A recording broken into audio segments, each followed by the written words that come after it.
This is a code walkthrough for the example file LoopingWhileBoundsCheck. This file illustrates the use of the do-while loop to perform some bounds checking on a user input number. It also incorporates some hybrid logic. Notice that we've got an if statement embedded inside of our while, and we've got our old friend an if else in here as well. So we're tying some old things back in here as well.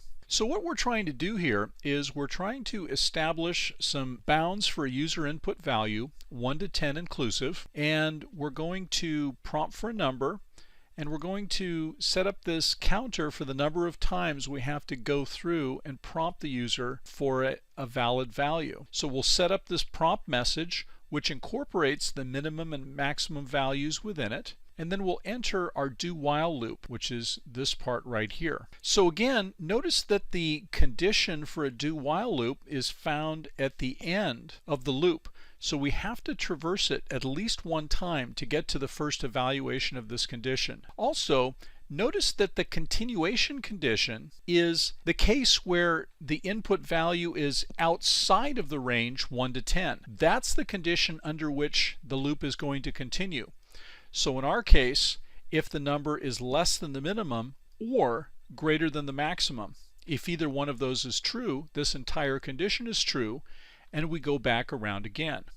So when we enter the do-while loop for the first time, we're going to ignore this if on the first pass. We're going to prompt for a new value of the number using our utility class, and then we're going to increment the number of times we had to ask the user for a valid value. If this continuation condition is satisfied, if the number is outside range, we're going to go back around again, and then if we're going through this on a second time, we've already been through it once, so we're going to make the prompt a little less friendly and perhaps a little stern. So we're going to tack on this seriously. But notice that we're only going to do this update of the message one time. Thereafter, every time we prompt, we're going to have this slightly more snarky seriously at the beginning of our message. We'll prompt the user again for the number, we'll update the number of times we've asked, and then we'll check our condition again. And we'll keep going through this over and over and over and over again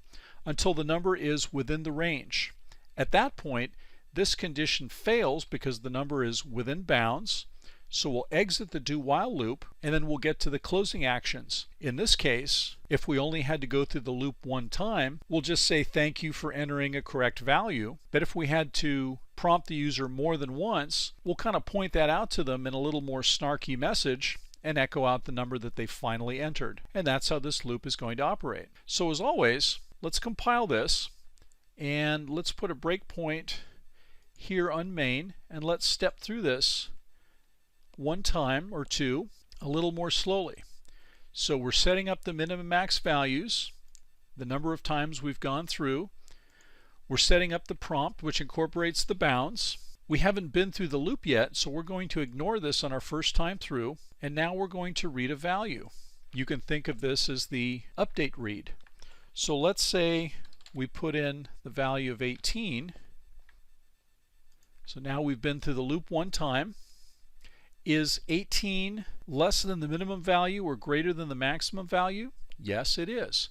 So we'll go back around again, and now we've been through the loop at least one time before, so we're going to update the message a little bit and tack on this seriously to the beginning of it, and now we're going to prompt for another value. So let's say now we put in a -10. Well, we had to do it one more time. That number too is out of bounds. So we're going to come back around again. We're not going to update the message again because n times is not equal to 1, it's equal to 2 now. So we're going to bypass this for all times onward. We'll prompt for another value, and this time let's put in a good value. Let's say 5. So we've had to go through it 3 times, and now this condition fails because the value is within bounds. So now we're going to exit our do while, and we're going to get to the closing actions. Did we get it on the first try? No, we did not. So we're going to go to this else, and it's going to print a message that says, after 3 tries, you finally entered a 5. And we're done. So let's take this breakpoint off and free run this a couple times. So again, enter a 14, it's going to prompt me again with a slightly different message. 45, 67, minus 43, and I can keep doing this until the number is bad. 0 is still a bad number. But once I enter a 6, it's going to tell me that after 7 tries, I finally put in some good data. Now also, notice the different behavior if we get the answer right the first time. Let's say we actually read the prompt and we put in the number of 7 on the first try. Notice that we're going to get a little more polite message that's printed out here because we only had to go through the loop one time. But this is how a simple do-while is set up and how it operates. And really the only difference between a do-while and a while is that the condition is at the end of the loop, so you're guaranteed to go through the body of the loop one time.